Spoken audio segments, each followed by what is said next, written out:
നമ്മളിൽ പലരും മൊബൈൽ ഫോണിൽ മണിക്കൂറുകളോളം സമയം ചെലവഴിക്കുന്നവരാണ്.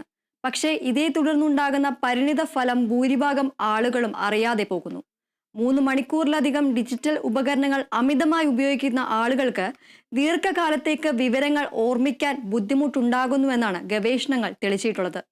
മേഘ പി വി തയ്യാറാക്കിയ എക്സ്പ്ലെയിനർ കാണാം. നിങ്ങൾക്ക് ഡിജിറ്റൽ ഡിമെൻഷ്യ ഉണ്ടോ? എന്താണ് ഡിജിറ്റൽ ഡിമെൻഷ്യ എന്നല്ലേ? എല്ലാ ദിവസവും മൊബൈൽ ഫോണിൽ ഒരു റീലെങ്കിലും കാണാത്തവർ ചുരുക്കമായിരിക്കും. ഡിജിറ്റൽ ഗാഡ്ജറ്റ് നമ്മുടെ ജീവിതത്തിന്റെ ഒരു ഭാഗമായി തീർന്നു.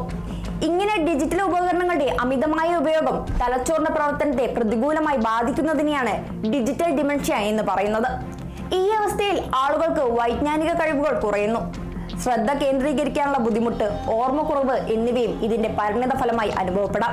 3 മണിക്കൂറിലധികം ഡിജിറ്റൽ ഉപകരണങ്ങൾ അമിതമായി ഉപയോഗിക്കുന്ന ആളുകൾക്ക് ദീർഘകാലത്തേക്ക് വിവരങ്ങൾ ഓർമ്മിക്കാൻ ബുദ്ധിമുട്ടുണ്ടെന്ന് ഗവേഷണങ്ങൾ തെളിയിച്ചിട്ടുണ്ട്. കൂടാതെ മറ്റുള്ളവരോട് ഇടപഴകുന്നതിൽ ഇത് തടസ്സം സൃഷ്ടിക്കും. ഉത്കണ്ഠ, വിഷാദം തുടങ്ങിയ ആരോഗ്യ പ്രശ്നങ്ങളുടെ സാധ്യത വർദ്ധിപ്പിക്കും. നമ്മളാരും ഡിജിറ്റൽ ഗാഡ്ജറ്റിന് അടിമകളല്ല എന്ന് പറയുമ്പോഴും ഫോൺ നോക്കാത്ത ഒരു ദിവസം പോലും നമ്മുടെ ജീവിതത്തിൽ കൂടി കടന്നു പോകുന്നത് വിരളമാണ്. ഡിജിറ്റൽ ഡിമെൻഷ്യ ബാധിക്കാതിരിക്കാൻ ഒരു വ്യക്തിക്ക് ചെയ്യാൻ സാധിക്കുന്ന കാര്യം സ്ക്രീൻ സമയം കുറച്ച് ഇടവേളകൾ എടുക്കുക എന്നതാണ്. കാര്യം നിസ്സാരമെന്ന് കേൾക്കുമ്പോൾ തോന്നുമെങ്കിലും ഡിജിറ്റൽ ഡിമെൻഷ്യ അത്ര നിസ്സാരക്കാരനല്ല. അതിനാൽ ഡിജിറ്റൽ ഡിമെൻഷ്യ ബാധിക്കാതെ സൂക്ഷിച്ചോളൂ.